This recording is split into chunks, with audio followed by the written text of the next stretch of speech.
Sergeant at Arms, please call our August 5th meeting to order. Yes, council, hereby call for the transaction to adjourn. All right, please. I would like to recognize our chaplain of the day, my friend, Reverend Dr. Robert H. Washington Sr. at Pillow Street CME Church in his third week. Congratulations on your new assignment. Invited by Councilman J.B. Smiley Jr.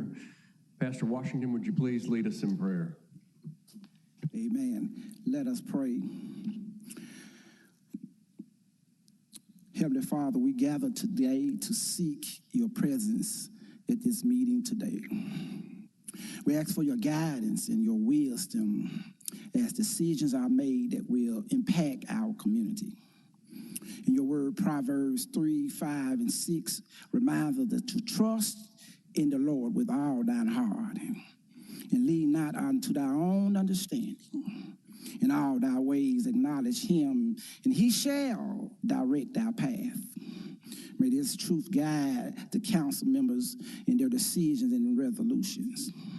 Lord, grant them a spirit of unity, collaboration, and understanding. And bless all participants with an open mind and compassionate hearts, and striving together for the common good of Memphis. Let honesty and integrity prevail in this meeting to reflect your life.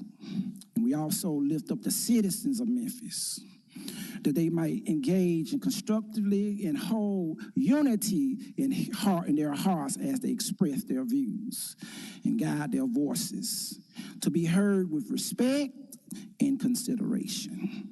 Thank you, Father, for your never-ending love and guidance. And we rest in the assurance that your wisdom will lead us towards a brighter future for all in Memphis, Tennessee. In Jesus' name, amen and amen. I pledge allegiance to the flag of the United States of America and to the republic for which it stands, one nation, under God, indivisible, with liberty and justice for all. Amen. Madam Vice Chair, you're recognized. Pastor.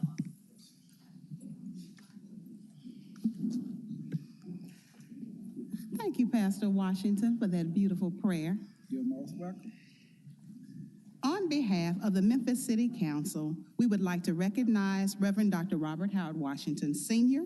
in recognition of a life of exemplary qualities, outstanding service to the city, your involvement in your humanitarian affairs, and also demonstrating concern for governmental process has been appointed as the chaplain of the day of the Memphis City Council. And you are hereby entitled to all of the honors, the rights, privileges, and prerogatives appertaining to the office and to the display of this certificate given under the Great Seal of the City of Memphis, August 5th, 2025, J. Ford Canale, Chairman, Janice Swearingen Washington, Vice Chairman, presented on behalf of J.B. Smiley Jr. Thank you so much for your service today. Amen. You're welcome. Thank you. Thank you, Pastor, for praying with us and over us today. Amen. Madam Comptroller, would you please call the roll? Thank you, Mr. Chairman. Council members Carlisle, Cooper Sutton, Easter Thomas, Ford, Green, Logan, Smiley Jr., Spinoza, Swearingen Washington, Walker, Warren, White, Chairman Canale. Mr. Chairman, you have a quorum. Thank you, Madam Comptroller.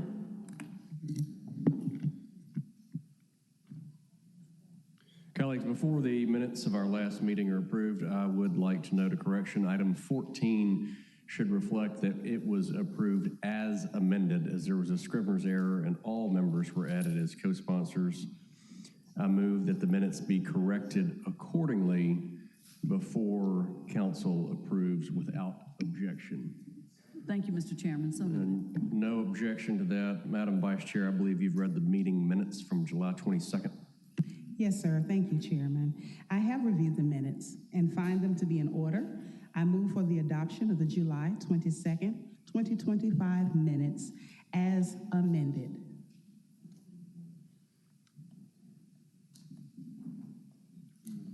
I'm trying. There you go. All right, that item was moved by Vice Chair, seconded by Spinoza. Colleagues, any questions on what I said about the? All right. Please prepare the voting screen for our meeting minutes from July 22nd.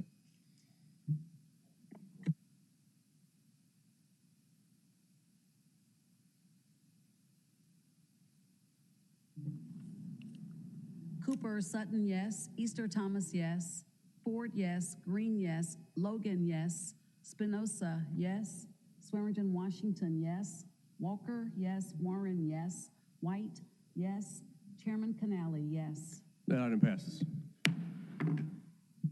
Welcome to the August 5th, 2025 regular meeting of the Memphis City Council. Looks like we have a great crowd today. We appreciate you taking time out of your day to join us.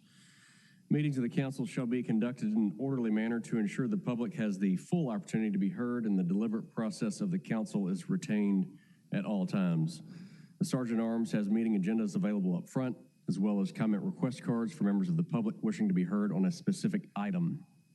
All those wishing to speak on an item must turn in their comment card to the Sergeant at Arms before the item is called.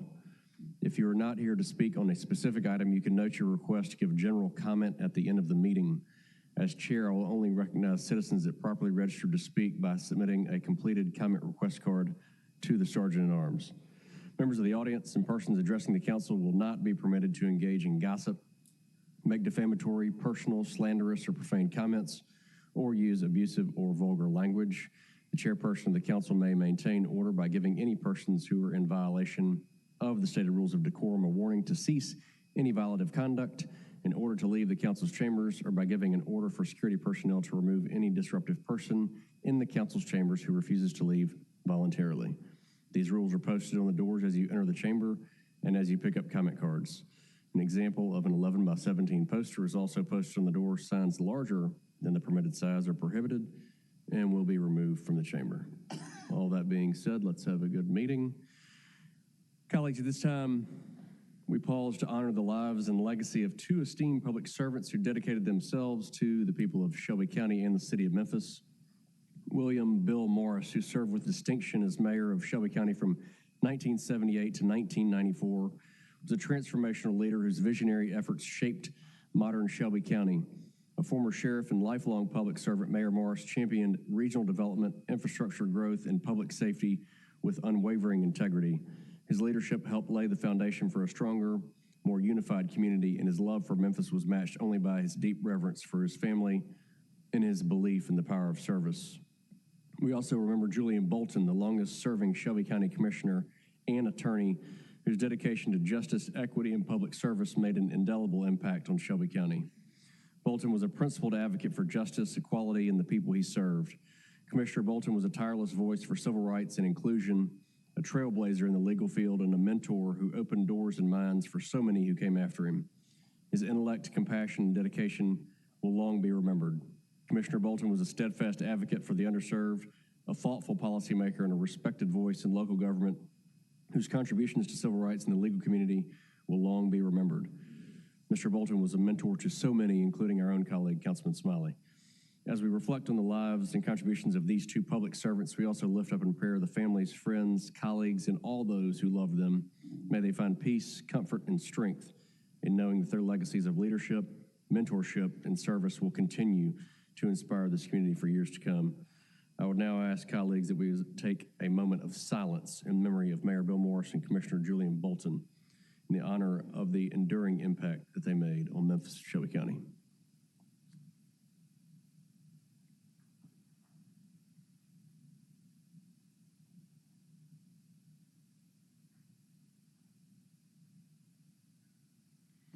Thank you, colleagues. Housekeeping items holds will be Item 5, held until August 19th, 2025. Item 26 will be held until September 9th, 2025. Item 27 will be held until September 23rd, 2025. Item 28 will be held until September 9th, 2025. And item 29 will be held until December 16th, 2025. Madam Comptroller, would you please call item 1? Item number 1 is a resolution recognizing Black-owned businesses in honor of National Black Business Month. This resolution is sponsored by Councilwoman Easter Thomas. Dr. Easter Thomas, you're recognized. Thank you, Chair. Good afternoon, colleagues in the city of Memphis. We have a lot of great visitors here with us today, and a lot of them are being honored. We were able to start this tradition last year as a council, and I'm glad that we're able to continue. So I will read into the record. Second. Whereas the Memphis City Council remains committed to empowering and celebrating Black entrepreneurs across our great city, we proudly recognize National Black Business Month each August, celebrating the legacy and impact of Black entrepreneurship in the United States. Beginning in the late 1700s, both free and enslaved African Americans established small businesses ranging from barbershops to shoemaking, which laid the foundation for future generations of Black enterprise. Despite ongoing progress, Black entrepreneurs still face systemic barriers, including limited access to capital, financial resources, which continue to restrict opportunities for business formation and growth. According to the U.S. Census Bureau, there are now over 3.5 million Black-owned businesses in the U.S., contributing to more than $210 billion annually to the national economy and employing approximately 1.2 million Americans. Whereas Black-owned businesses are vital to Memphis's economic and cultural fabric, contributing significantly to the city's innovation, resilience, and prosperity. Now, therefore, be it resolved that the Memphis City Council does hereby recognize August 2025 as Black Business Month and encourages all residents to support, uplift, and celebrate Black-owned businesses and their critical role in shaping our city's future. Now, as I call our submitted businesses by all of the council up to join me at the podium, please, colleagues and those who are here also with us, please just give them an astounding continual round of applause as we call them up. Ashtar Garden, Evolve Pilates, Fat Charlie Speakeasy. Don't stop now. I ain't asked you to stop. Fat Charlie Speakeasy, Feast and Graze, Gibson Mechanical Contractors, Groovy Gratitude, Hines Reweaving and Alterations, Hot Works Memphis Edge District, Just Love Coffee Cafe, Memphis Toast, Miss Crumpy's Warehouse and Distribution, Philip Ashley Chocolate, Smooth Living, the MMBC Continuum, and last but not least, Watercolors Fine Art Gallery. Can we give a big round of applause for our Black businesses this month?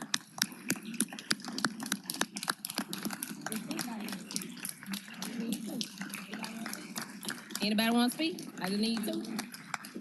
Come on, Will.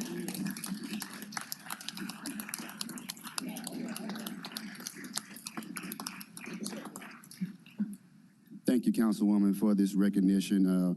It is truly an honor to stand here before us in a space where at a time that this would not be possible. And in 2025, here we are standing strong, supporting each other. So thank you again for what you do, and thank all the people who have received awards today. Let's keep up the good work, and let's keep representing Memphis. Thank you.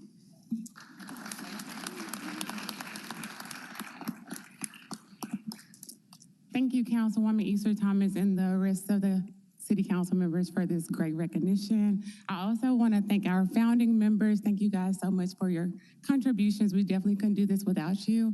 And I also lastly but not least, want to thank the Black businesses standing here today for paving the way for Evolve to even exist. So thank you guys so much for that.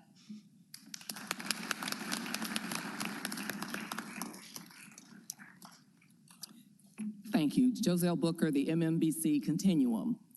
For over 40 years, the MMBC Continuum has been able to support small, minority, women, locally owned businesses in this community. But we've only been able to do that with the support of the public and private sector and the robust ecosystem that we have in this community that works every day to ensure that small businesses of all types and all sizes are able to thrive. So thank you for this recognition.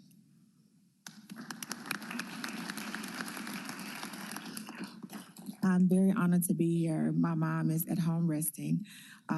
But I do want to make sure that you all understand the importance of this honor. This is we're very grateful for this, and to understand that my mom has been downtown for 39 years. So I'm very honored to receive this on her behalf.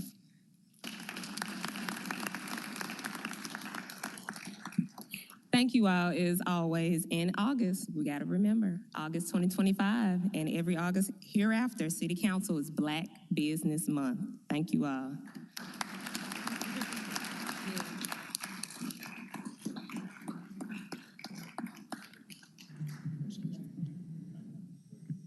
Madam Comptroller, please show that approved by acclamation. Thank you, Mr. Chairman. Sure thing.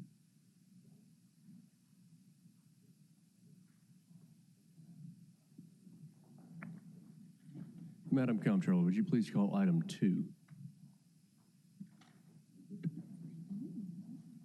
Item number 2 is a presentation for the honorary street name change on Overton Crossing between Fraser Boulevard and St. Elmo for Promised Land Church, District 7, Super District 8. This resolution is sponsored by Councilwoman Easter Thomas. Dr. Easter Thomas, you're recognized. Thank you, Chair. Colleagues, I am elated and excited, continuing from item number 1, to be able to present my home church with an honorary street naming. So for all of those who are here with us from Promised Land Church, can you please join me at the podium as we read this resolution into record? And as they're approaching, if we can just give a preliminary hand for Promised Land Baptist Church in Fraser.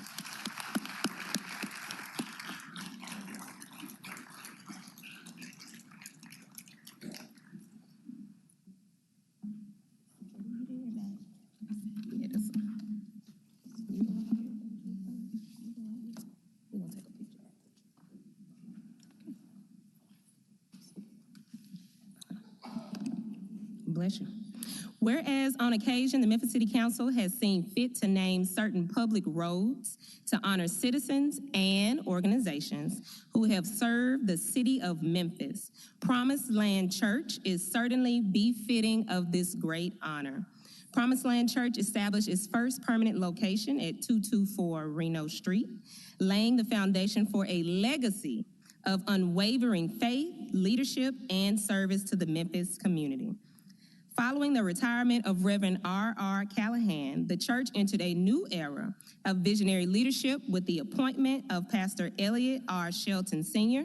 in April 2000. Under Pastor Shelton's leadership, Promised Land Church experienced unprecedented growth, both in membership and spiritual depth, prompting multiple expansions, including the acquisition of a larger worship facility in the Fraser District 7 community to accommodate its expanding ministries. Over the last 2 decades, Promised Land Church has emerged as a powerful force for community transformation, extending its reach beyond the church walls to meet the evolving needs of the city of Memphis and the surrounding region.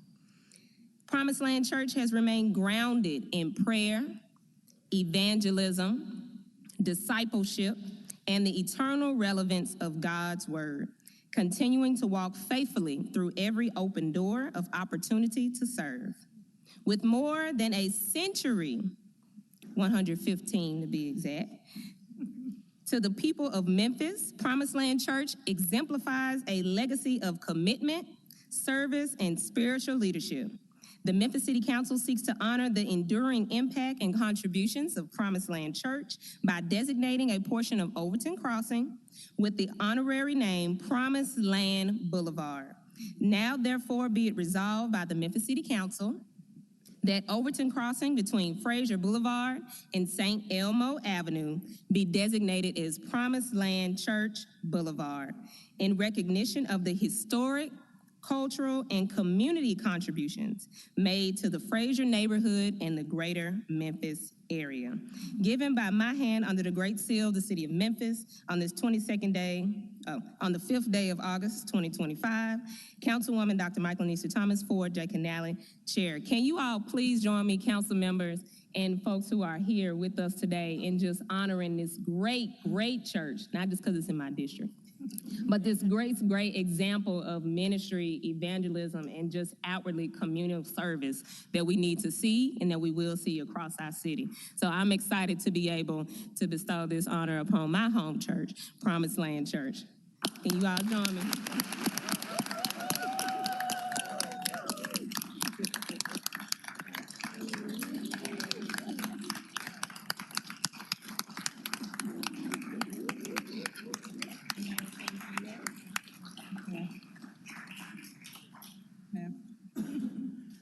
On behalf of Promised Land Church, I just want to say thank you to our councilwoman, Dr. Thomas. I think she is just a phenomenal councilwoman, and I'm grateful for all of our council, grateful for each one of you all and all that you do. We pray for you weekly. We pray for the city of Memphis, and I am grateful for all that you all are doing. God bless you.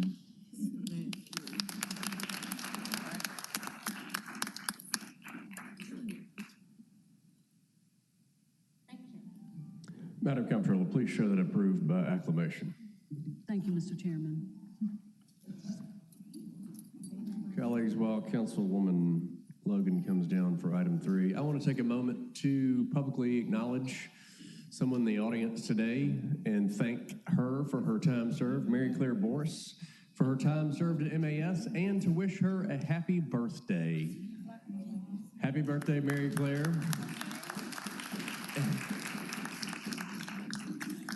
And I didn't get the chance when the new MAS director was appointed to thank you for what you did for the time and steering our ship during through some pretty turbulent waters. So we thank you, we appreciate you, and we wish you a happy birthday today. Madam Comptroller, would you please call item 3? Item number 3 is a resolution approving an honorary street name change of Berry Hill Road from Chimney Rock Boulevard to the city limit for Mr. Adrien Mlin, District 1, Super District 9. This resolution is sponsored by Councilwoman Logan, and there is a request for same night minutes. Councilwoman Logan, you're recognized.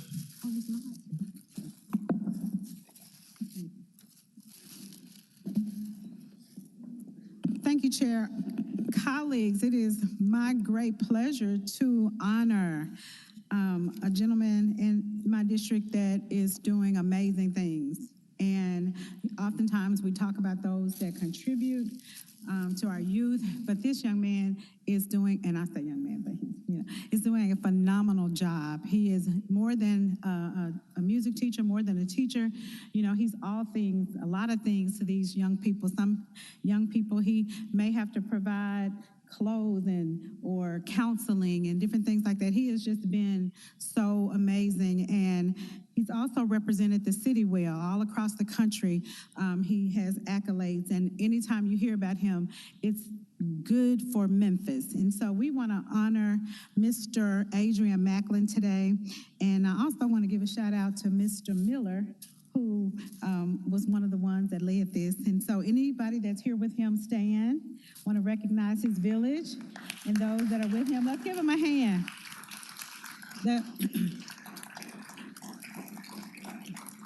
The council honored him, recognized him earlier for being at the Grammys and just the good work that he does. And every time we hear something about you, really appreciate you being one of our city sons that represent us well. A wonderful example to those. You're always giving and selfless, and we really appreciate it. And your level of excellence. You know, that's another thing that we always hear. You strive for excellence, and you instill that in the young people, and we are very grateful. And I just want to read this into the hearing today. Memphis City Council resolution, whereas on occasion the Memphis City Council has seen fit to honor citizens who have made significant and notable contributions to the arts and education. And Adrien Mlin, an accomplished leader in music education, is certainly worthy of such recognition and honor. And whereas Adrien Mlin has dedicated his life to enriching the landscape of music education in the city of Memphis, local surrounding areas, and on the national arena. And whereas Adrien Mlin's musical repertoire includes music training beginning as early as middle school level, continuing through high school and culminating with a Bachelor of Arts degree in music with an emphasis on local performance from Philander Smith University. And whereas his professional career, Adrien Mlin has taught at Cordova High School for nearly 2 decades and currently serves as the director of choirs. And whereas Adrien Mlin contributes to the professional music community not only through teaching but also through mentorship, collaboration, and training, seeking to propel students and music lovers to higher levels of excellence in music education and appreciation. And whereas Adrien Mlin's success, now I want you all to listen to this, is evident through his many accomplishments, which include leading group performances of young people at Carnegie Hall, the Tennessee Music Educators Association Conference, and the Southern Division of the American Choral Directors Association Conference, among others, and serving in organizations such as the West Tennessee Vocal Music Educators Association, the Tennessee Music Educators Association, and the American Choral Directors Association, to say the least. And whereas Adrien Mlin, the father of 2 precious daughters, Madison and Mackenzie, extends his musical commitment to family and faith-based community, serving as the minister of music at Mount Moriah East Baptist Church for 20 years as an assistant artistic director for Memphis Choral Arts, and whereas a recent highlight to his professional career and in true testament of his extraordinary skill, talent, and passion, Adrien Mlin was awarded the 2025 Music Educator Award by the Recording Academy and Grammy Museum. And whereas on February 18th, 2025, the Memphis City Council presented a resolution to Adrien Mlin to honor him for his outstanding professional accomplishments. Now, therefore, be it resolved that the Memphis City Council honors Adrien Mlin for his enduring commitment to music education, and that the section of Berry Hill Road from Chimney Rock Boulevard to the city limit shall be designated and always remembered as Adrien Mlin Street. Be it further resolved that the city engineer is requested to affix suitable signs so designating such public road. Adopted August 5th, 2025 by Rhonda Logan, Memphis City Council District 1. So be it. Let's give him a hand tonight. And I so move.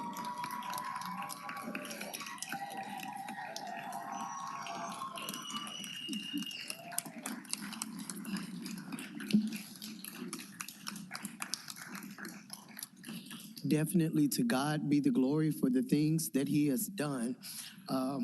I'm filled with so much emotion right now. I'm extremely grateful for the recognition. I tell people all the time, I'm just doing my duty. I don't think I'm doing anything different than any other educator that's out there. And so I'm extremely honored to follow in the footsteps of my mentor, Professor Reginald Gaston there, my former choir directors, Pamela Williams, who was at Colonial Middle School, the late Dr. Lula McEwen Hedgeman from Overton, and Kenneth Eichels, also from Overton. I'm proud to be a Memphian, and I'm proud to go as someone that will be remembered in Memphis history. I'm glad to see a lot of my former students and current students that are here. My supervisor there, Dr. Dina Vaughn, as well as some of my parents, my mom who is here, my church members. I'm just I'm overwhelmed. Thank you, Councilwoman Logan, for sponsoring this. Thank you, Mr. Miller, who's student, who's his son. I taught his son, who's a graduate of Belmont University. I'm just honored for the work that I'm able to do, and I hope that I continue to make Memphis proud. Thank you so much, City Council, for this honor. Thank you.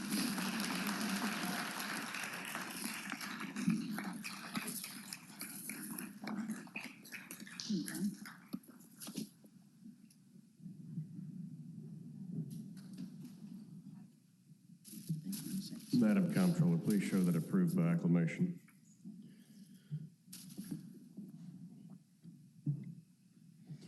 Madam Comptroller, would you please call item number 4? Item number 4 is a resolution honoring the Greater Memphis Chamber for receiving the 2025 ACCE Chamber of the Year. This resolution is sponsored by Councilman Canali.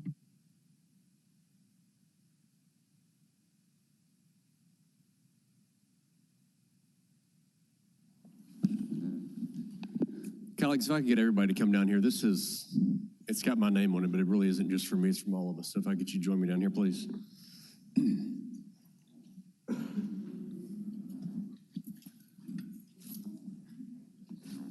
Sandra.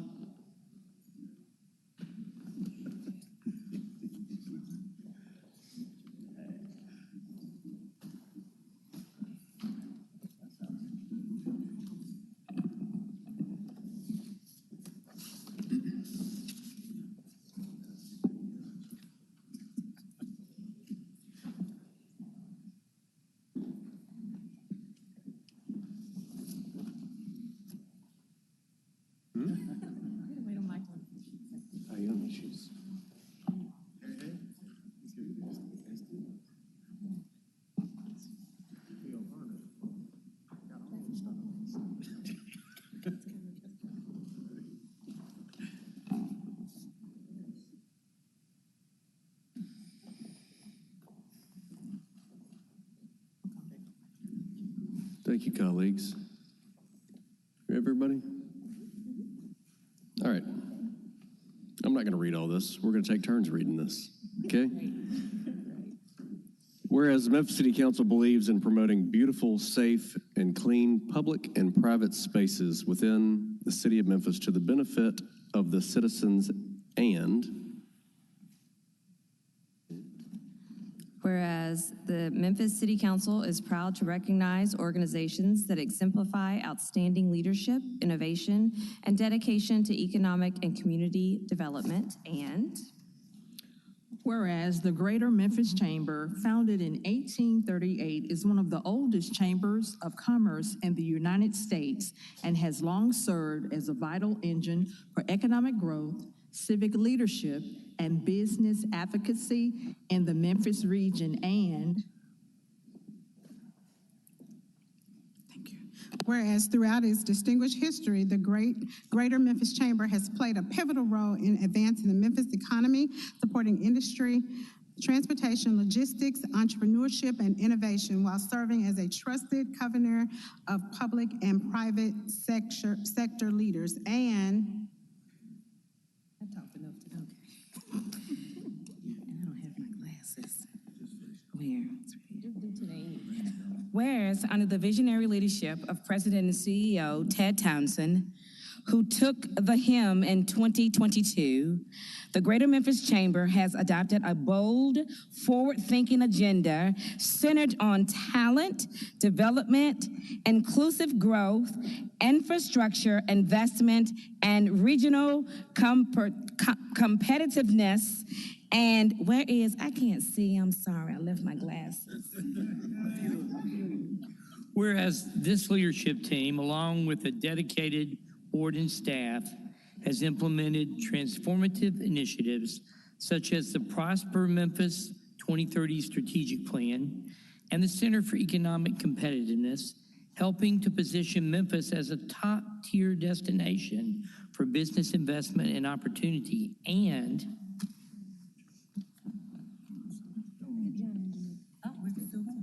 Whereas in 2025, the Greater Memphis Chamber's efforts were recognized on a national scale when it was named Chamber of the Year by the Association of Chamber of Commerce Executives, ACCE, the most prestigious honor in the chamber profession awarded to organizations that demonstrate organizational strength, impactful programs, and exceptional member engagement. And this is a first, and I like it. Where are we here? Whereas this recognition affirms the Greater Memphis Chamber's enduring legacy of service and its dynamic role in shaping a more prosperous, equitable, and innovative future for the Memphis region. Madam Vice Chair, wrap it up for us. Come in and congratulate the Greater Memphis Chamber for being named the 2025 ACCE Chamber of the Year and expresses sincere appreciation for its outstanding leadership and lasting contributions to the economic and civic fabric of Memphis. Be it further resolved that a copy of this resolution to be presented to the Greater Memphis Chamber as a token of the council's respect, gratitude, and recognition of this historic achievement adopted August 5th, 2025. Chairman J. Ford Canale. Thank you, Madam Vice Chair. See, colleagues, wasn't that fun? Yes, it was. That's what collaboration looks like, and that's what we have to have along with our partners at the Memphis Chamber, the Greater Memphis Chamber, because we have to be a team in this work, along with our friends across the street of the county. All of us have to be involved to make Memphis a more enjoyable place and a better place to work and raise our kids. So to Ted and the Chamber team, congratulations. We're proud of you. Keep up the good work. Keep bringing great projects to the city.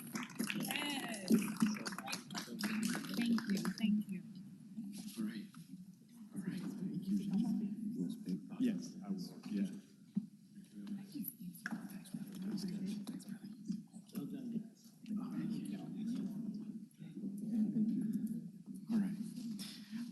All right.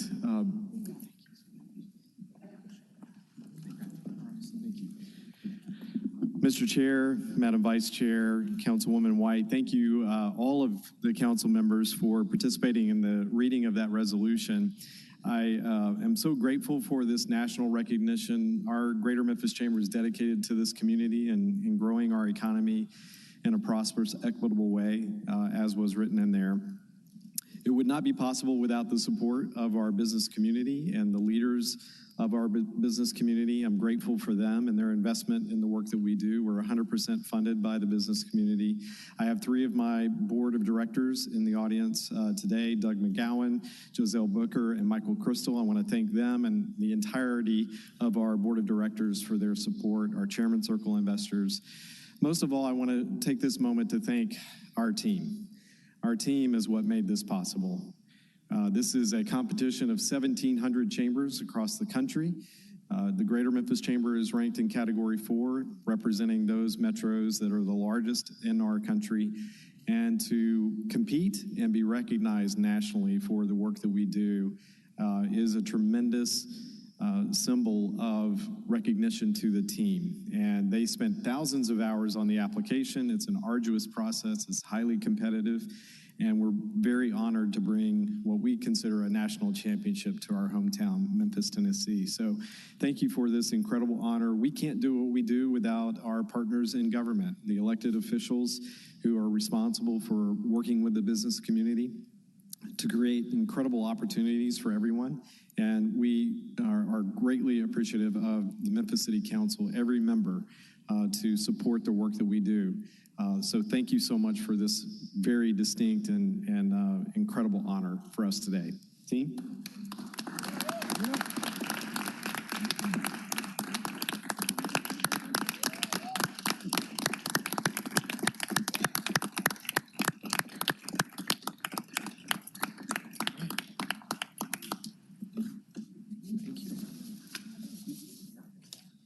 There we go.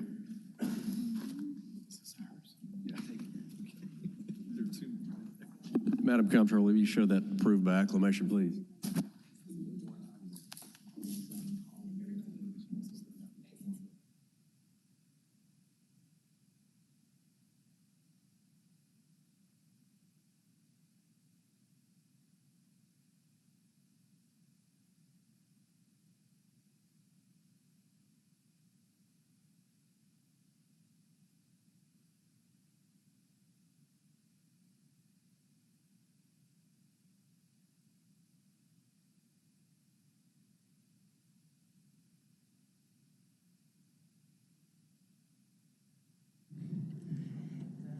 Madam Controller, if you will please call the consent agenda.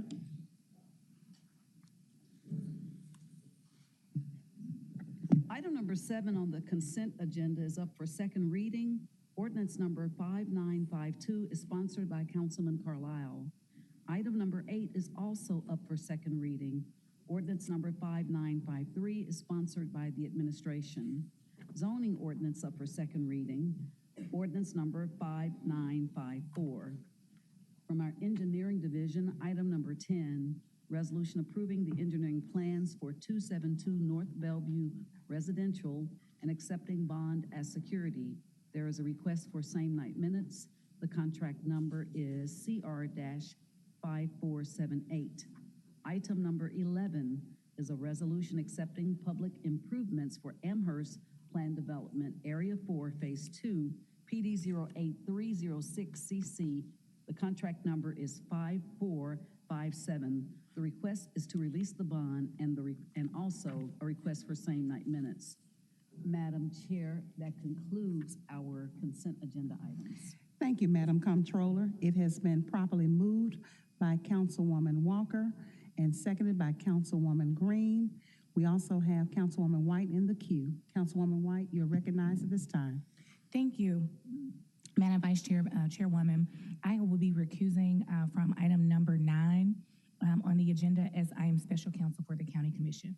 Thank you, Councilwoman. Madam Controller, will you please show that item number 9, Councilwoman White, will be recusing herself? Thank you. If you will please prepare the screen for a vote for the consent agenda.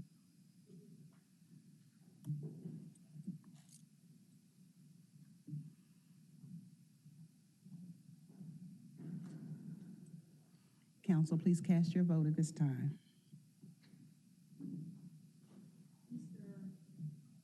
Easter Thomas, yes. Ford, yes. Green, yes. Spinoza, yes. Walker, yes. Warren, yes. White, recused. Chairman Canali, yes. This item passes. Madam Comptroller, if you will please call the MLGW fiscal consent. Thank you. Item number 12 is a resolution approving change number 1 to contract number 12621, strategic placement with GDS Associates, Inc., to change the current contract in the funded amount of $192,370. Item number 13 is a resolution approving change number 2 to contract number 12360, professional engineering services with Water Engineering with HDR Engineering Incorporated in the funded not to exceed amount of $1,700,000.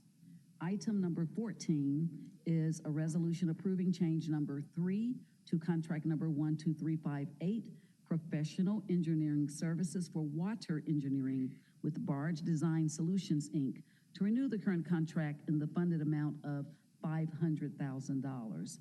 Item number 15 is a resolution approving change number 2 to contract number 12545, Burritos Net Backup Renewal with Thomas Consultants, Inc., to renew the current contract in the funded amount of $210,064.26.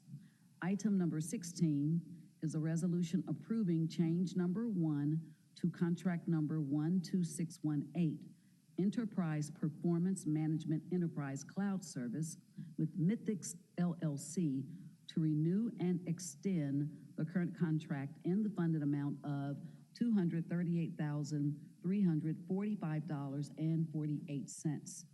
Item number 17 is a resolution awarding purchase order for standard 30-foot octagonal concrete poles to ATG Supply LLC in the amount of $247,147.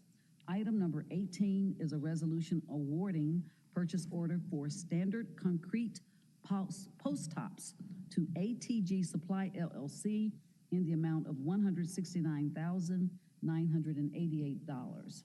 Item number 19 is a resolution approving ratification of purchase order number 7070599 with Stribling Equipment LLC for four-wheel drive backhoes in the amount of $441,540.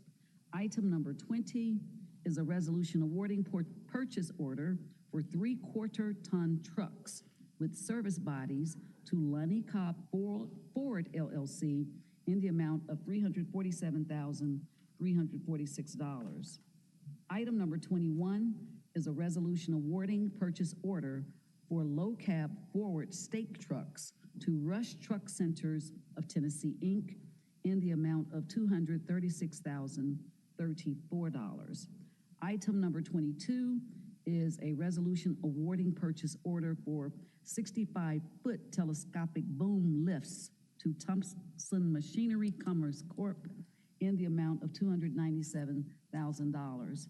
Item number 23 is a resolution approving change number 1 to contract number 12619, UPS preventative maintenance with Electronic Power Systems, Inc., to change the current contract in the funded amount of $129,512. Item number 24 is a resolution approving change number 2 to contract number 12415, water gas booster and vacant lots grounds maintenance with Rotolo Consultants Incorporated to renew the current contract in the funded amount of $434,324.77. And our final item is number 25, a resolution ratifying the emergency award of contract number 12594, revenue and meter services support with Bridgewater Consulting Group, Inc., in the funded not to exceed amount of $589,180. Mr. Chairman, that ends that agenda. Councilman Spinoza, you're recognized. Thank you, Mr. Chair. Committee met, recommends approval, and I so move. MLGW is moved by Spinoza, seconded by Green. Seeing no members in the queue, please prepare the voting screen.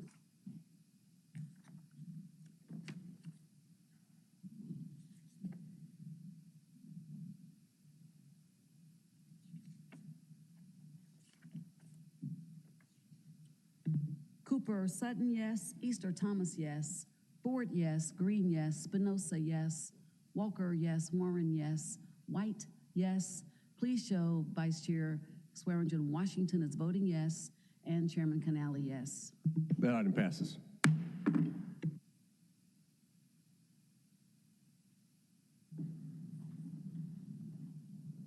Madam Comptroller, I don't think I made the announcement at the beginning of the meeting, but item 6 will be held for 2 weeks.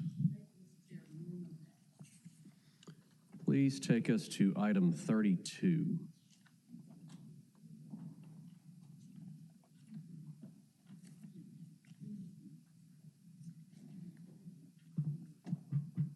One moment, Mr. Chairman. I am getting there. Item number 32 is a resolution. That's 33. One moment. Item number 32 on the board is a resolution to approve a cost-sharing agreement between the City of Memphis City and the Memphis-Shelby County Airport Authority, MSCAA, for the Raleigh-Millington-Forest Main sewer improvements. District 4, Super District 8. This resolution is sponsored by the administration. There is a request for same-night minutes. Councilman Warren, you're recognized.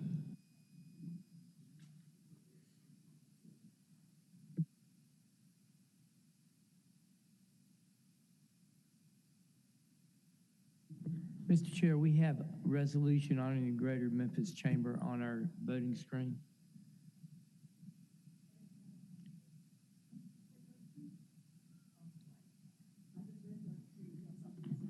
No, it's just on the right.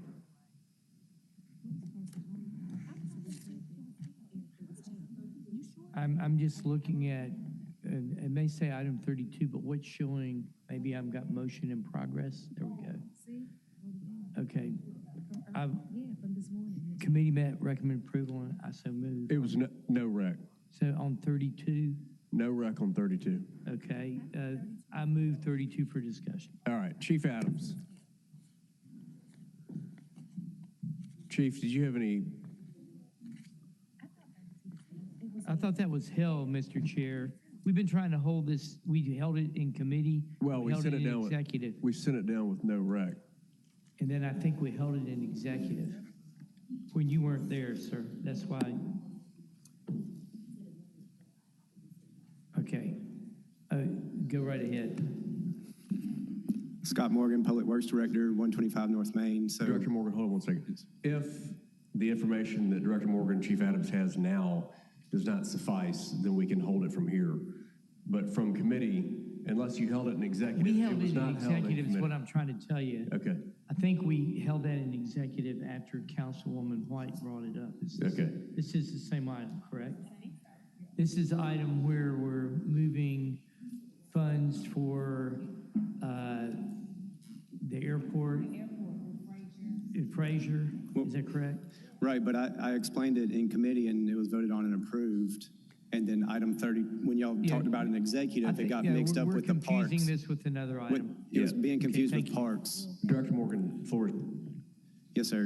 This is a project dealing with the Charles Baker Airport on Fight Road. They have an existing sewer connection, and we are modifying some of the failing sewers in that area, and they requested an alternate sewer service connection, an alternate location. We agreed to the... Pull the mic up. We can't hear a word you're saying on this side. Okay.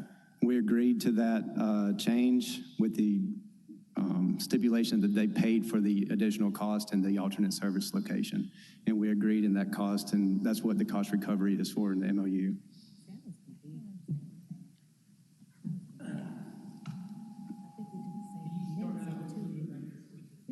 Yes, sir. So this is a cost recovery agreement with the Charles Baker Airport on Fight Road. They have existing sanitary sewer services by City of Memphis.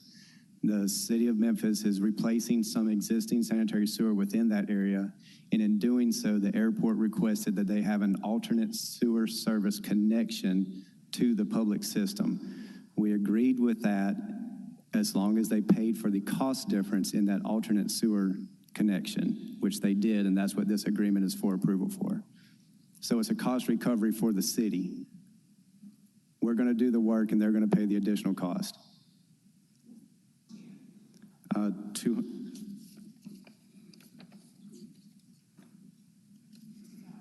the mic off. Sorry, Chair. What's cost share might be, the term might be not appropriate. They're paying for the additional cost of the sewer for their connection. It's 200 and, hold on.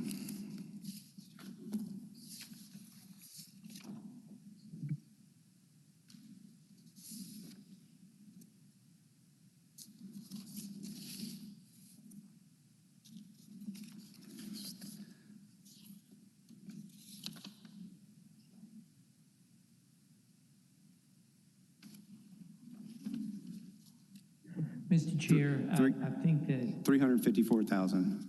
So the difference is they're connecting a sewer. In order for it to work, they have to have an alternative connection to our system, and they're going to pay for us doing the work for that. So we're going to do the work. They're going to pay us back. This is us approving, taking the money for them paying us back. Is that correct? That is correct. All right, thank you. And the reason I'm saying this is, for the audience, we can't hear anything he says based on our system. It just sounds like peanuts going wah, wah, wah, wah, wah, wah. So we want to make sure we get it right. Thank you. Thank you, Councilman Warren, for clearing that up. Colleagues, is there any other questions? Councilman Spinoza, you recognize. What a great analogy. Fantastic. Thank you, Dr. Warren. Wah, wah. Councilwoman Cooper Sutton, Councilwoman White, did you have further questions on this item? There is a request for same night minutes, so I want everybody to be clear before you vote. So the term, that's what confused me, was the cost sharing term. So there's no cost to the city. The city's paying for all the other improvements as part of the project. The airport is paying for their portion of the cost for their alternate connection. So we're not supplementing the airport at all. They're paying for their total cost of their connection. So is this something that we would need otherwise, or is this something specific to this project? It's something specific to this project. Because we were replacing sewers anyways, and we were going to reconnect them at the same location. They requested an alternate location, which cost more money because it was a longer connection point. So they chose to go that route.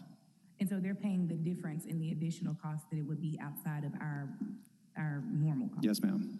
Okay, thank you. Okay, and that cost is $354? Yes, ma'am. Thank you. Chair, thank you. All right, colleagues, everybody clear, ready to vote? This item does have same night minutes.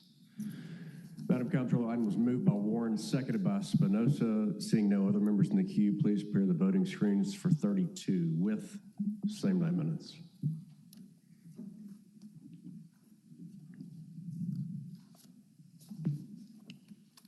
Cooper Sutton, yes. Easter Thomas, yes. Ford, yes. Green, yes. Spinoza, yes. Swearingen Washington, yes. Walker, yes. Warren, yes. Chairman Canali, yes.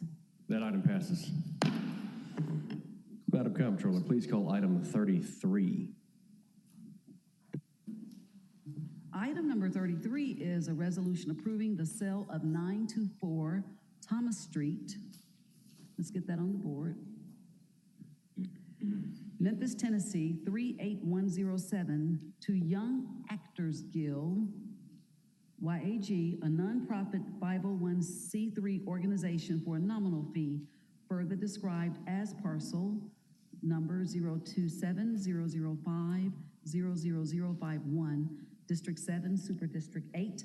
This resolution is sponsored by the administration, and there is a request for same night minutes. Councilman Warren, you're recognized.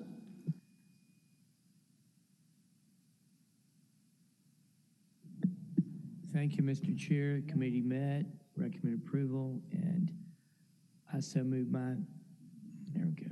I'm still on 33 here. That's what we are. That's right. So someone's already moved it.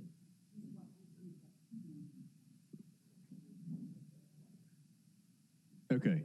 Item 33 was moved by Vice Chair moved by Dr. Warren, seconded by JSW. Colleagues, any questions on item 33? It also has same night minutes. Very good. Please prepare the voting screen for item 33.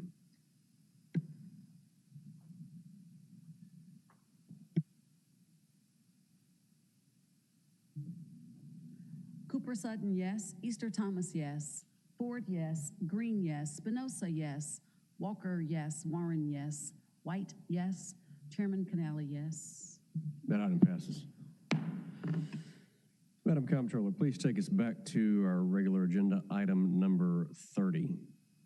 Thank you, Mr. Chairman. Item number 30 is a resolution to appropriate the sum of $7,250,000 funded by GeoBonds chargeable to the FY 2026 Capital Improvement Program CIP budget for the Southwest Twin Redevelopment Award 11426 and Project CD01104, District 6, Super District 8. This resolution is sponsored by the administration. Madam Vice Chair, you're recognized. Thank you, Chair. The committee met. There was a favorable recommendation, and I so move. Item was moved by Ford Sr., seconded by Spinoza. Colleagues, any questions, comments? Please prepare the voting screen for item 30.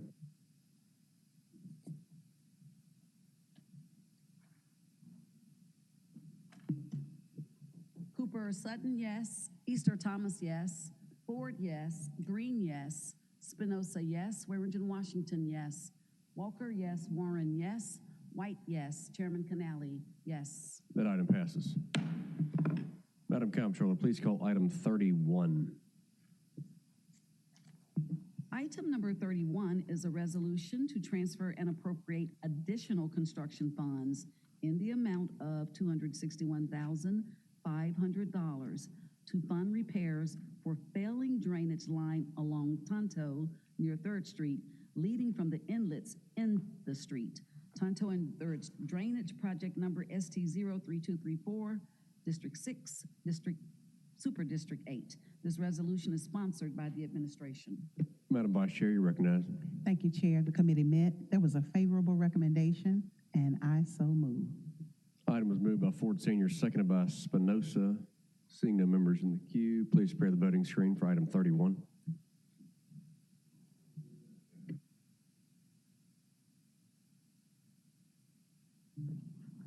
Cooper Sutton, yes. Easter Thomas, yes. Ford, yes. Green, yes. Spinoza, yes. Swearingen Washington, yes. Walker, yes. Warren, yes. Chairman Canale, yes. Please show white as a yes. Thank you. Please show white as voting yes on that. That item passes. I believe, colleagues, that brings us to our same night minute items. I believe the vice chair has those ready for us. Thank you, Chairman. Our same night minute items are items 3, 10, 11, 32, and 33. That's 3, 10, 11, 32, and 33.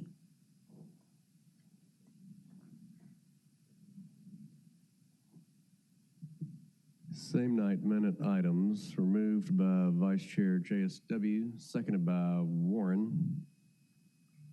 Seeing no members in the queue, please prepare the voting screen. Colleagues, please cast your votes for same night minutes.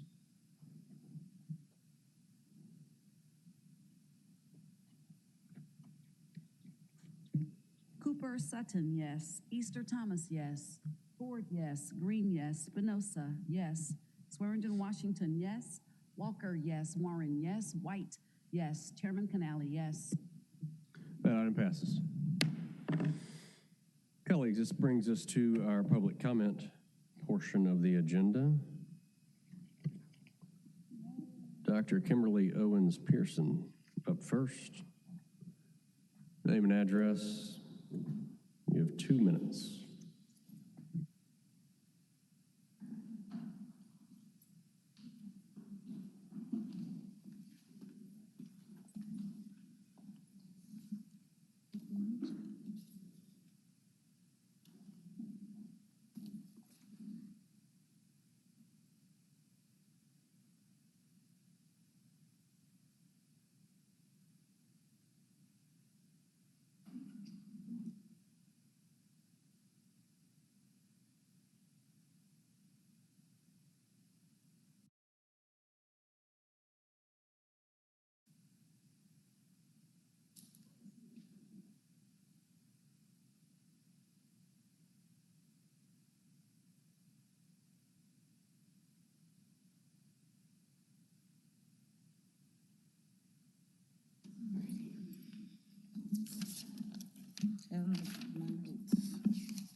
Name and address. You have 2 minutes. Dr. Kimberly Owens Pearson, 1110 Starline, Memphis, Tennessee, 38109. I'm speaking on behalf, I guess it's incognito, the ordinance artificial intelligence property, talking about the cap on the funds from the Elon Musk XAI facility. So I got 4 things I really want to specify. First and foremost, it was brought in the first reading that 25% would be allocated to 38109. And we're in the epicenter of being impacted with the harms, with breathing the pollutants, with breathing this methane gas. So we do not want 25% in 38109. We want 100% of all the tax revenue. No one else is there but us. So I think it's more than right that we don't get a quarter out of $1. We should get the dollar. Second, it was also mentioned 1 to 5 mile radius. 1 to 3 miles has been historically impacted year after year after year with environmental injustices.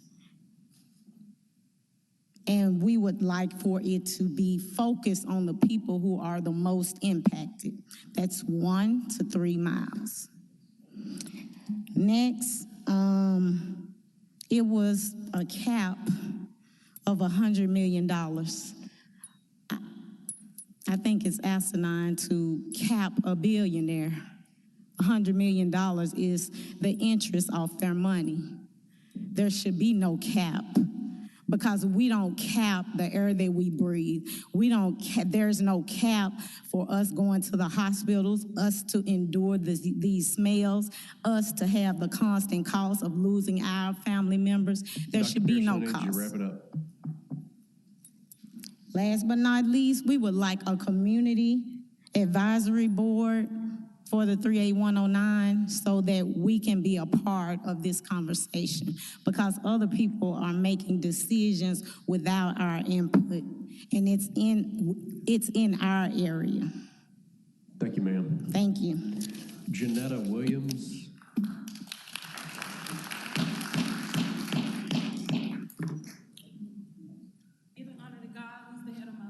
If you agree, you can give us a thumbs up. If you disagree, you can give us a thumbs down.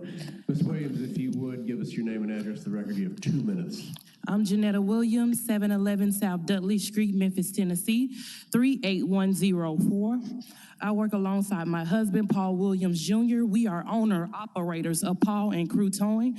We have been in business for 3 years.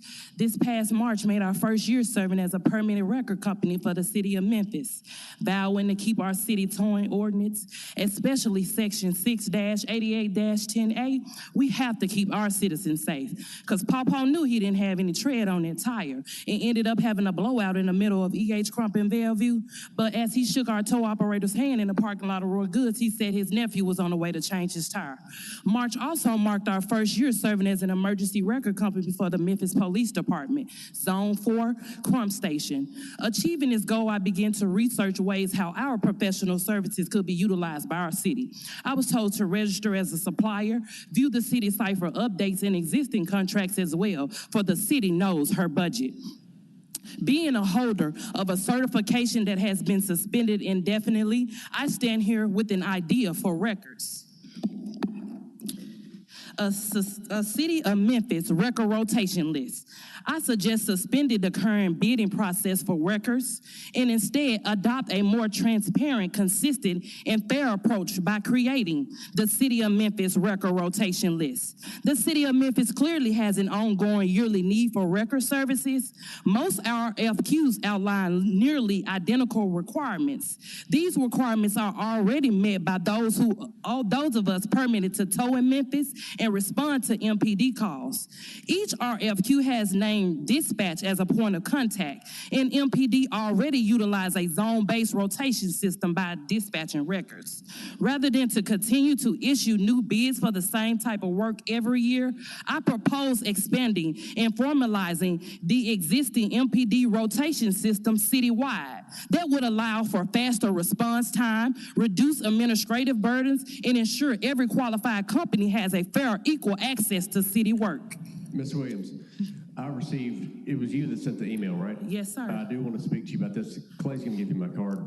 I'm sorry I haven't responded yet to your email, but you'll hear from either Brooke Hyman or myself, and I do want to speak to you about that. Yes, sir. About and what was included in the email. All right. All right, Thank you. Thank you, sir. Sybil Presley.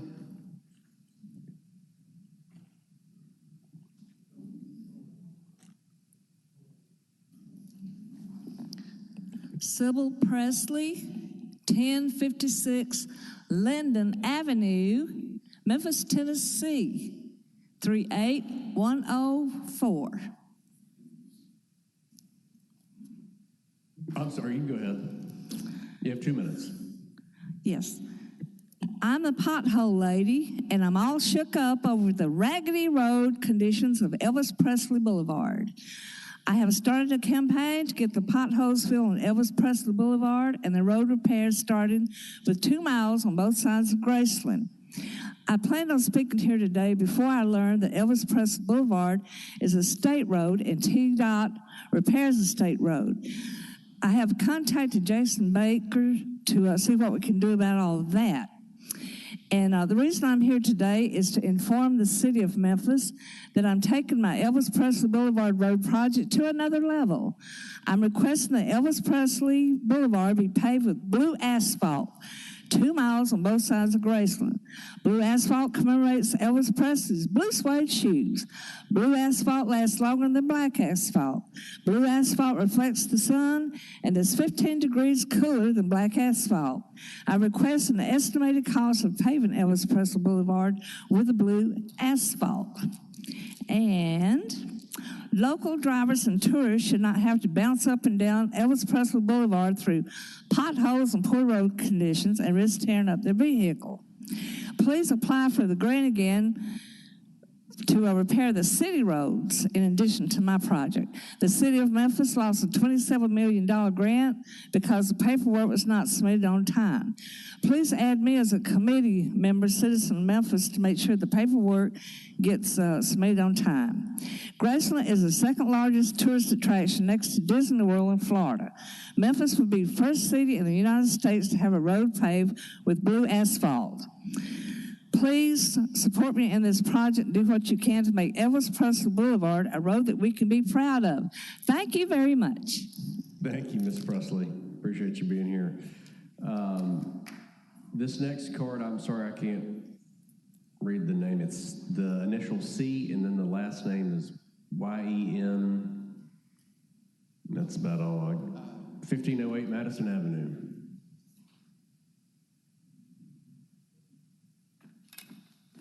Sorry for the confusion. It's Y-E-A-R-G-A-N, Jurgen. Sorry about that. Thank you. Completely okay. Your name and address, and you got 2 minutes. C. Jurgen, 1508 Madison Avenue. I'm here to speak on consent agenda item 8, which is the request, the ordinance to allocate tax revenue from AI data centers to the surrounding community. I've been canvassing with my organizational partners in the Whitehaven community for several months near Tulane and State Line Road, raising awareness and gathering input from that community regarding the additional XAI facility located on Tulane Road that's expected to have about twice the capacity of the data center on 38109 and 38109, and is quite notably completely excluded in this ordinance when it describes the parcels of land that are defining the radius for investment. I'm here advocating that before its third and final reading, this ordinance be amended to incorporate the facility on Tulane Road. To be extremely clear, I don't support, I oppose more broadly the prospect that investment in these communities presupposes that they have to consent to degradations in environmental quality. But if this council is set on passing this ordinance, any investment is better than none, ensuring that at least some of the proceeds from these facilities go towards the surrounding communities is not the worst endeavor in the world. It should include Tulane Road, because even though the potential for pollution comes from gas turbines across the state line in Mississippi, pollution does not respect state boundaries, and these communities will be impacted all the same. And before this agenda is brought, before this ordinance is brought anywhere near a vote, it should include the additional facility. I'm sure the address is publicly accessible. I could also find it, but it's on Tulane Road and State Line. Thank you very much. Thank you for your comments. Alexandra Farmer.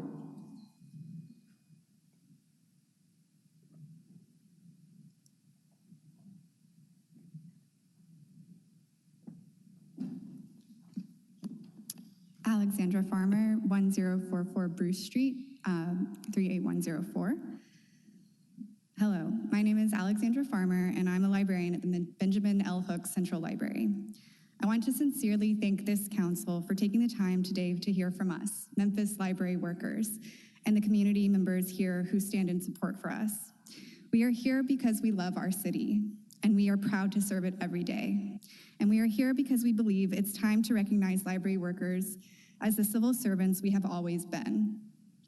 From the team at Link 211 fielding calls from people in crisis, to the distribution and delivery staff who cross the city every day delivering books and resources, to the catalogers and circulation teams who make sure materials are accessible to everyone, and to our facilities staff who keep our spaces safe and running, and the librarians like me who sit with our patrons every day and do our best to bridge the gap between their needs and the resources we are able to offer. Library workers show up with compassion and dedication to serve the people of Memphis. But despite all of that, we are still classified as appointed employees, grouped with political appointees like division heads and board members. This status does not reflect our role or our responsibilities in our communities, and it leaves us without the protections and rights that the majority of other city employees enjoy. We're here today to start this conversation and to ask this council to act, reclassify us as civil service employees, and ensure our years of service and benefits that we have accrued over our years of service are fully preserved in this process. We look forward to meeting with each of you in the coming weeks, and we ask that you support us in voting on a resolution to amend the city charter and code of ordinances to accurately reflect our status. This request has broad and passionate support among all library workers. Many more would have been here today, but they are across the city doing what they always do, serving the people of Memphis. Thank you for your time and for your leadership and for listening to those of us who keep our public libraries running. Thank you. Thank you, Ms. Farmer. Mlin Rogers. Chair, may I ask something before we move on this? You sure can. Is Chief Adams still here? No, he went outside. First, I want to say thank you to all the library workers, period, much less the ones that are here. I am a frequent user of the library. I'm probably there every week. There's Chief Adams. I just keep calling for him today. Come on up, Chief. And I appreciate what you're saying, and I do know that when I was doing my research during budget time for people who make less than $40,000, there was a lot of them that are within library services. And I'm still working on that, so stay tuned.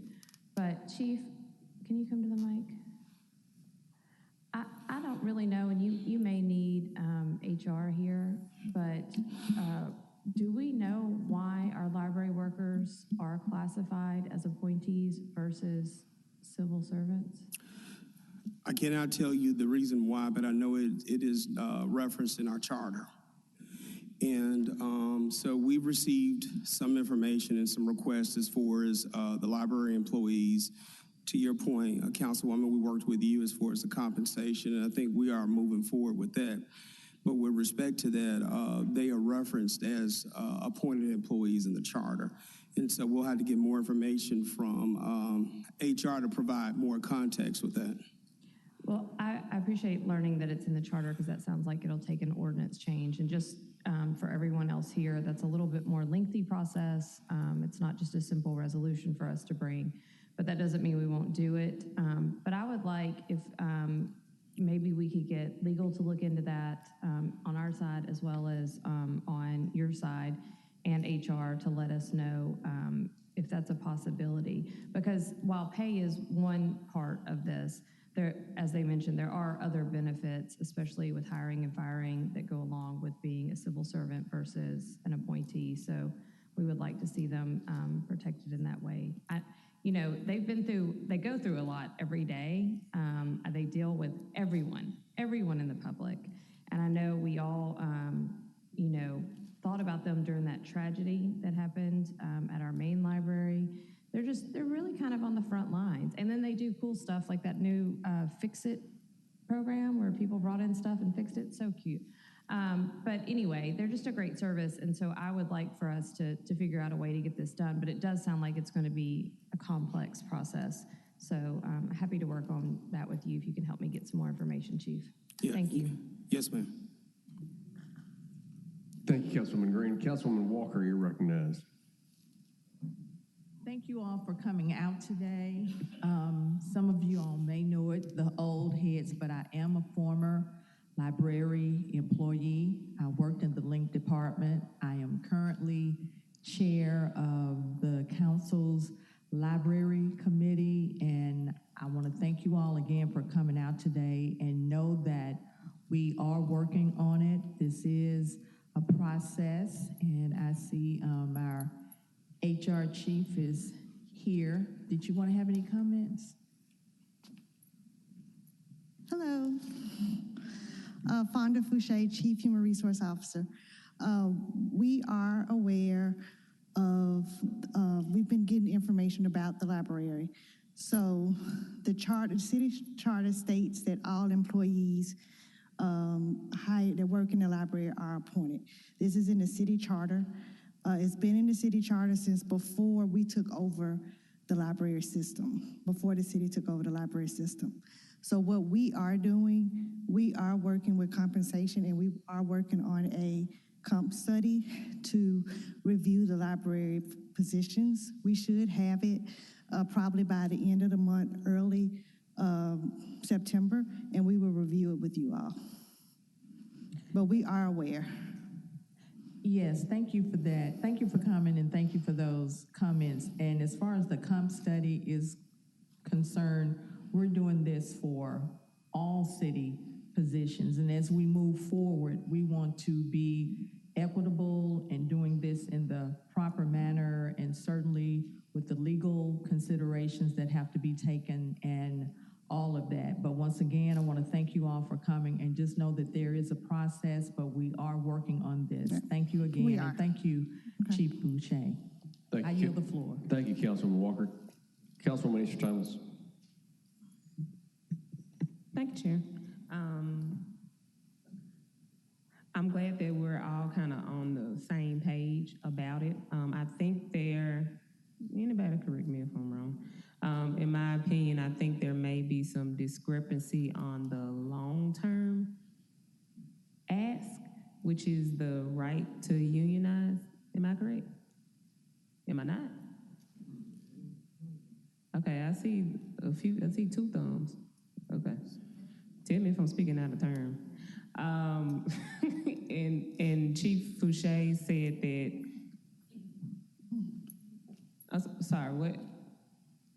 Did I miss something? Yeah.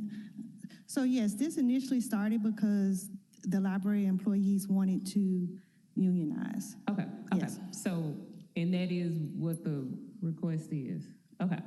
So, can I ask the chair of the Library Public Service and Youth Committee that we have, I'm going to submit it rightfully, but that we're able to have a discussion about the unionization of libraries on August 19th committee.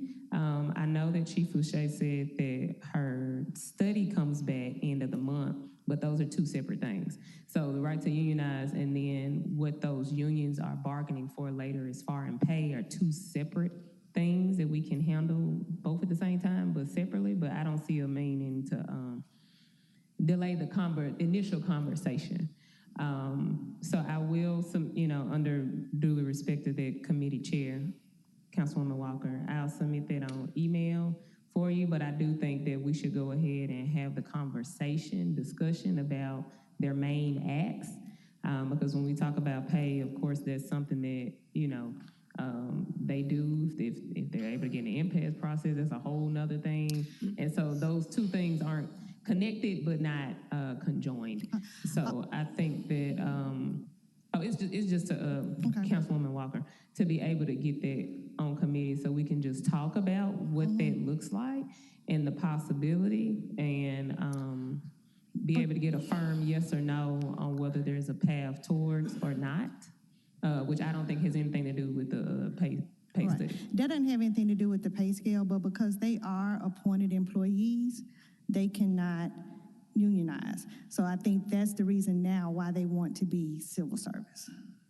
I think we can do all that in the discussion. That way, if we're able to get things laid out to have a full conversation, because I've seen a lot of things happen in government that people say can't happen. I just want to be able to be laid out. If it's a no, give us the big fat no in writing and why it can always say no. Okay. But if it's a comma, then let's talk about that. So we'll be asking if the chair of that committee can put that in discussion so that we can just get the ball rolling on trying to see what's going on. Is that okay with you, Councilwoman Walker? Okay, thank you. Thank you, Councilman Minister Thomas. Councilman Walker, you have anything else? Okay. All right. To my other speakers that are speaking here on behalf of the library workers, you certainly are welcome to speak. If any of you would like to wait, reserve, forfeit your time today, please let me know. Otherwise, I'm going to continue through the list. Mlin Rogers.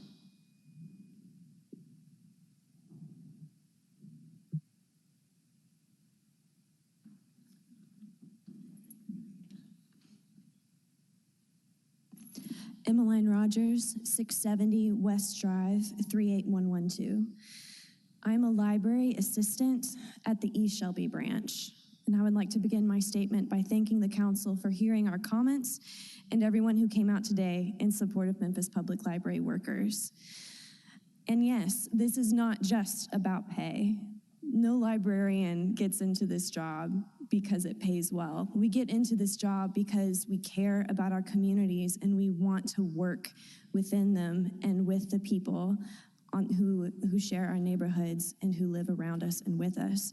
When I first took a part-time job in the humanities department at the Benjamin L. Hooks Library, I had no idea what being a librarian meant. I expected to spend my time becoming very well acquainted with the Dewey Decimal System. Instead, I walked into a space designed to serve. Every library worker I encounter in our system has mastered the skill of listening to our patrons and responding not just to their questions, but also to their need for humanity. We love the people we serve. It is evident in the way we hold their hands and listen to their stories and care for every child who comes up asking for coloring pages and crayons. Our work is the work of people. I still come home and tell my parents about the teen who just showed me her whole stack of books so we could talk about our favorite authors, or the gentleman who I put in contact with one of our amazing workers in Link 211 who found him housing for the night, or the young mother who drives 30 minutes every Thursday to come to my fiber arts class with her 7-month-old baby in tow. I have never seen the soul of my hometown better than I do when I am at work, and never have I been able to love my city better than when I am helping somebody at the library. Librarians are civil service in every way but name. Our current status does not reflect the actual function of our jobs and puts us at risk for unfair treatment. We are here today to ask you to vote for a resolution to amend the city charter and code of ordinances to reclassify us and protect the work we do while preserving our years of service and accrued benefits. Thank you. Thank you. Thank you for your comments. Tiara Mathis.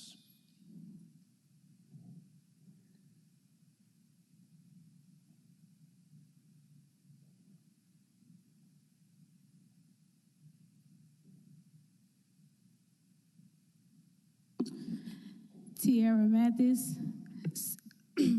My address is 6680 Century Arbor, Memphis, Tennessee, 38134. I am a librarian worker at the Orange Mound Library. I'm also here to comment on the status change of the library workers from appointed to civil servant city employees. On behalf of the rest of the staff, we work daily to help citizens find jobs, food, housing, get light bills paid, and provide quality after-school care programs for our youth. What we do greatly goes beyond just books. If anything, we're social workers, not politicians. Therefore, we should be classified as civil servants, city workers, and not appointed.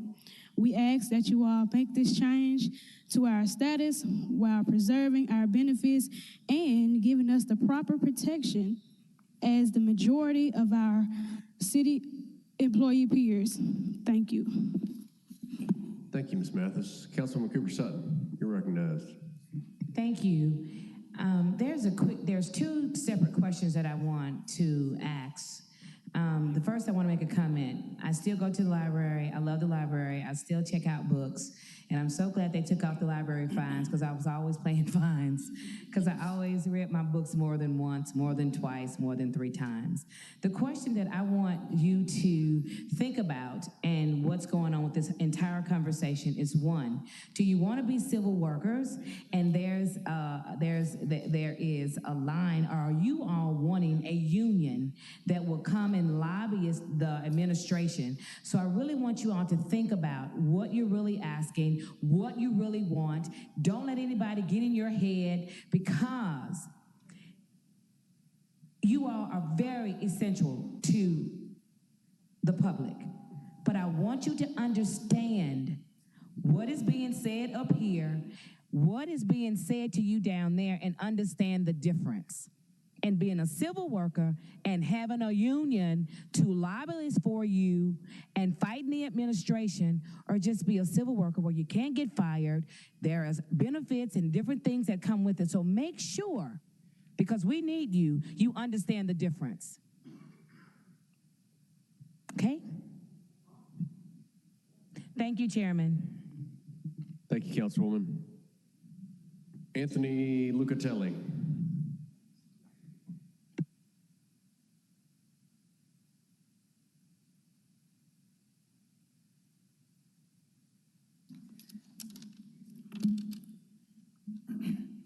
Thank you. You got in one.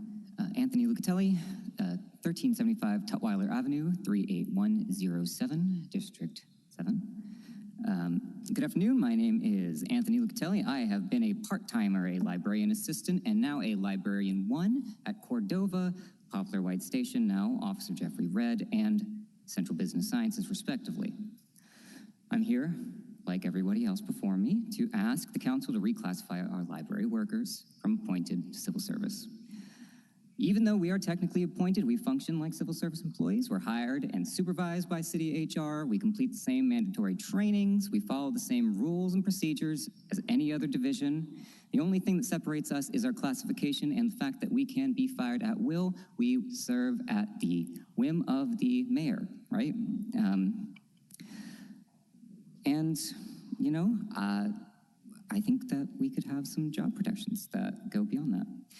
You know, librarians are obviously nothing but civil servants. Thank you, Jared Green, for recognizing my Repair Cafe program. And just in my one small department, we connect Memphians to innumerable services, right? The Memphis Housing Authority directs people to us to apply for affordable housing, senior housing. We are on the cutoff notice for MLG&W, especially in the Spanish mailers, and they call our department directly to get information about their rights and to be directed to legal services. And of course, we host Memphis Area Legal Services to give free legal advice from attorneys to our communities, whether that be for domestic violence, elder law, or fair housing. We're public servants, and we should be treated as such. So that's it. Thank you guys so much for having us all. Thank you, Mr. Lucatelli. Devin McGrath.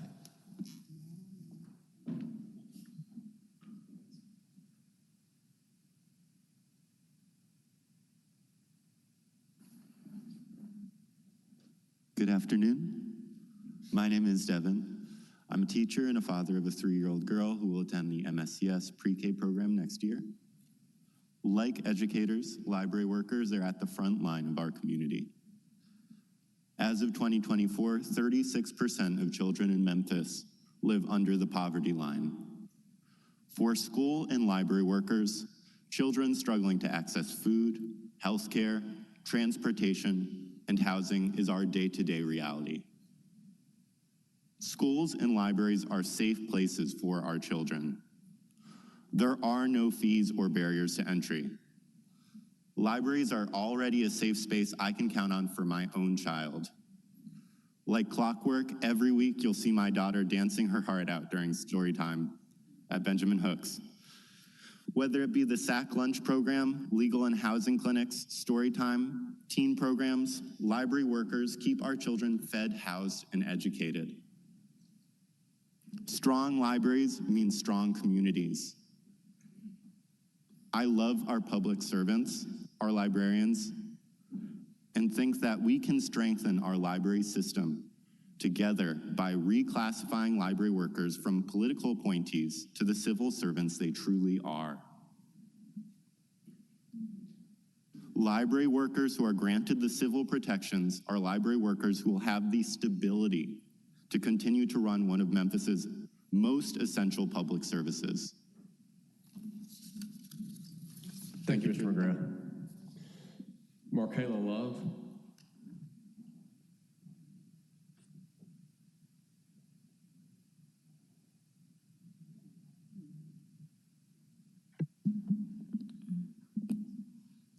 Do I go? I say my address and, right, okay. Markayla Love, 2058 Townsend Avenue. Hi, my name is Markayla Love, and I'm a Memphis resident here to speak, like those before me, in support of our librarians. Specifically, I live in Fraser, and I've been able to visit our new library and meet many of the amazing folks there. I'm incredibly grateful for it, and I can only imagine how much greater it will be as those within it are taken care of. As a child growing up and as an adult now, libraries have always served as a place for community and safety, for me and for others, for my family and for yours. Regarding community and safety, it's never been just about the building, it's been about the people inside of it. Whether it's been holding space for youth who have needed it, assisting the mothers, mine included, and fathers and caregivers that have needed resources to further support their families, librarians have been there. Again, for me, for you, for us, for Memphis. If Memphis is to be a city that prides itself on community, progress, fairness, and education, it should take the appropriate steps to achieve such standards. Doing right by our librarians is one of the first steps that we can take to do this. The ones that do the work, that maintain the community inside and outside of those library walls, deserve our respect and they deserve our protection. To make progress in rectifying this issue, we need you to say yes to reclassification while preserving librarians and library workers' accrued benefits and seniority. Thank you. Thank you, Ms. Love. Paul Williams.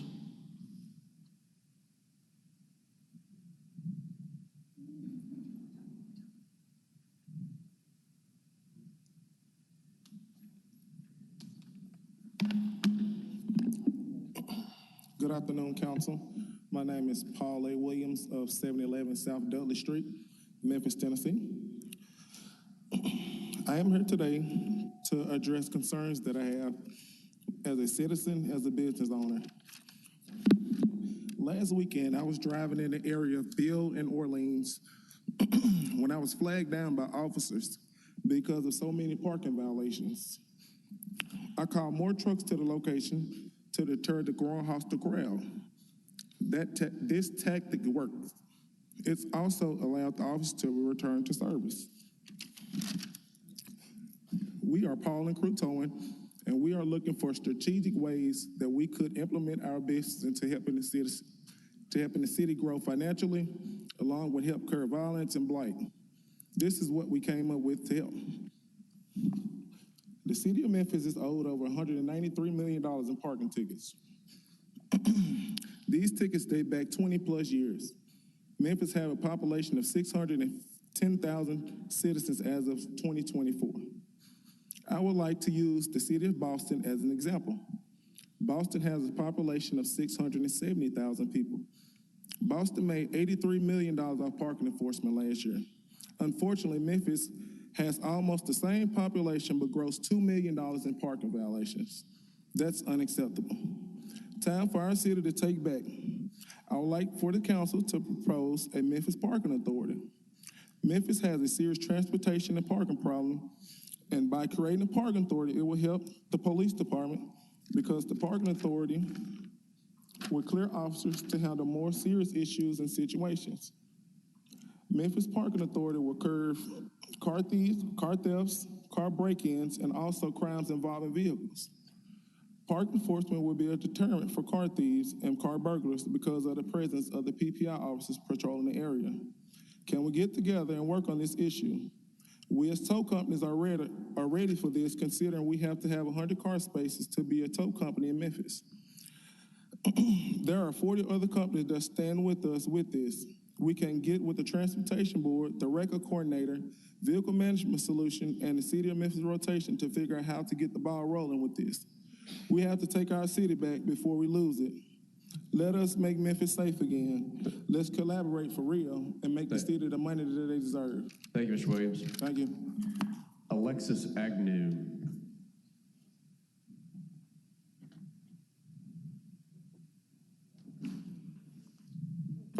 Hello. Oh, yeah, there we go. I might need to do an ADA complaint. Hello, my name is Alexis Agnew, 4321 Elaine, 38122. Mr. Spinoza is my representative.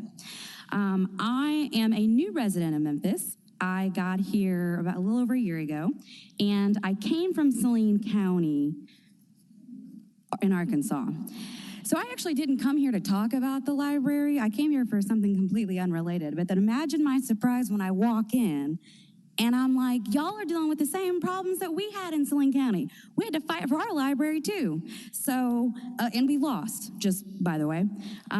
So trust me when I tell you, nothing good comes from weakening the civil protections for our civil servants. I'll just, spoiler alert, it's a slow degradation of the city, of the civil society, and that, of course, is the very thing that makes Memphis great, is the fact that our libraries are great, our government works really hard and as great as it can be, you know. It is the fact that our librarians come here and they help kids, they're helping people who don't have homes, they're helping single moms.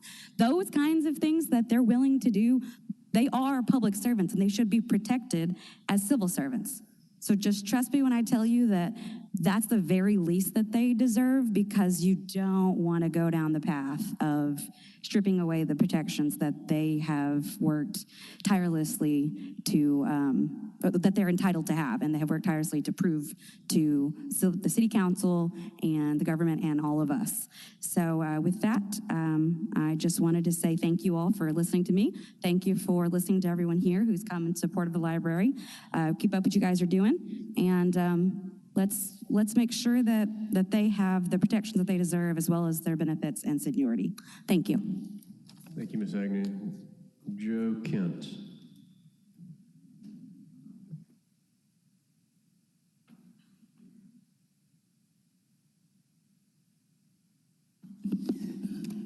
Joe Kent, 5111 Flamingo. As far as the $415K for MFA taken from Chandler Park, tell MFA, who is operating with $8.5 million in city contracts, to suck it up. And what were the deliverables in the amendment? We need the delayed deferred maintenance report for parks to be heard in committee. It's never been heard that I know of. Thanks to Councilors White and Green for asking for the Accelerate Memphis readout. That was done today. That was nice. The botching of the Sheraton and all the lost convention business is the 2019-23 City Council's fault, which is the worst council ever. As far as MATA, Eric Stevenson, who was before you today, who came from the chamber, is no help with transparency. No help. I'm not getting anything from him. I got to send stuff through him. MATA audit release, I'll take credit for that MATA audit release. I sent something to the feds about that. But anyway, I'm looking for the lost trolley cars that did not come out in the audit. Bunch of lost trolley cars. Please put less emphasis on Grizzlies and such. The failure of the transit network was about getting ripped off with non-working technology, not buying enough buses, and running empty buses and allowing vendors to dictate spending costs. Reliability improvements can be funded with cuts in fixed bus routes and on-demand expansion. The chamber you honor today is a joke and in close proximity to just about every public scam in the city, while only representing about 10 corporations and local developers, while ignoring the large majority of the business community in small business. Thank you, Mr. Kemp. Thank you. Appreciate you. Robin Joyce.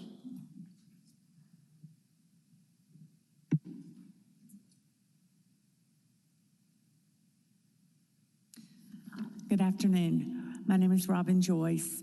My address is 1886 Lindale Avenue, 38107. The house to the west of me is a nuisance. For 3 years, it's been owned by an out-of-state investor. The weeds currently are taller than I am. The grass is knee-high. The current residents are renters and students at Rhodes College who could care less about the condition of the property. They have patio furniture on the roof. I had an exterminator out this week. There are field mice taking up residence in the yard. The property's been cited for illegal dumping, for too many residents living on the property, code violations, including undocumented repairs and upgrades to the property. There's rotted wood on the outside. The tree in the back is leaning to the point that it's going to crash into my home. The cost of having that taken down, or the lens taken down, is about $2,500, and I'm not footing that bill. It's a nuisance. Code enforcement is overworked. The police are called numerous times for out-of-control parties. Rhodes College looks the other way. 2 doors down from the home, a board member of Rhodes College complains to Rhodes College and gets nothing done. She is an alumni. She used to work there. She is the president of MIFA, and she's on the board of Rhodes College, and Rhodes will not control those kids. So it's a dual problem. It's an out-of-state owner. It's reckless renters. The house across the street can't sell because nobody wants to look at the eyesore in front of them.